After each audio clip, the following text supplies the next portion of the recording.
And Prime Minister Narendra Modi has said that India's future lies in the trinity of talent, temperament and technology, as he addressed the Yugam Innovation Conclave, which aims to boost research to commercialization of frontier tech. More details in this report.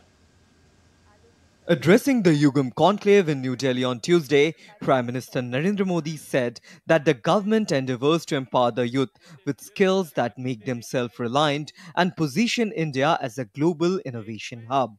Talent, temperament और technology की Trinity ही भारत के भविष्य को transform करेगी। इसके लिए हम भारत के बच्चों को बचपन में ही जरूरी एक्सपोजर दे रहे हैं। इसके लिए जरूरी है कि हमारा पूरा रिसर्च इकोसिस्टम एकेडमिक इंस्टीट्यूशन से लेकर इन्वेस्टर्स और इंडस्ट्री तक हर कोई रिसर्च के साथ खड़ा हो, उन्हें गाइड करे। Yugam, which means conference in Sanskrit, is a first of its kind strategic conclave bringing together leaders from government, academia, industry, and innovators.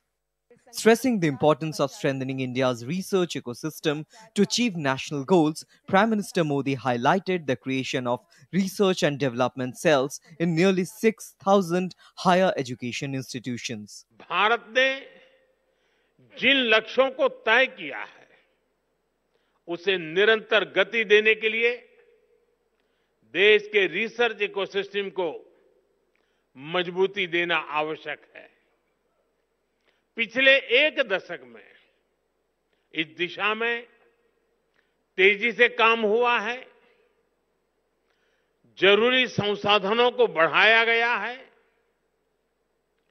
2013-14 में R&D पर ग्रॉस एक्सपेंडिचर केवल 60,000 करोड़ रुपए था। हमने इसे डबल से भी ज्यादा बढ़ाकर 1.25 लाख करोड़ रुपए से भी ऊपर कर दिया है।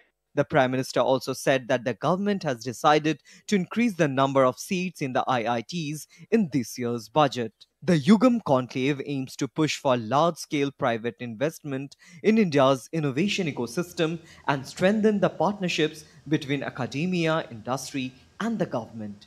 Bureau Report, DD India.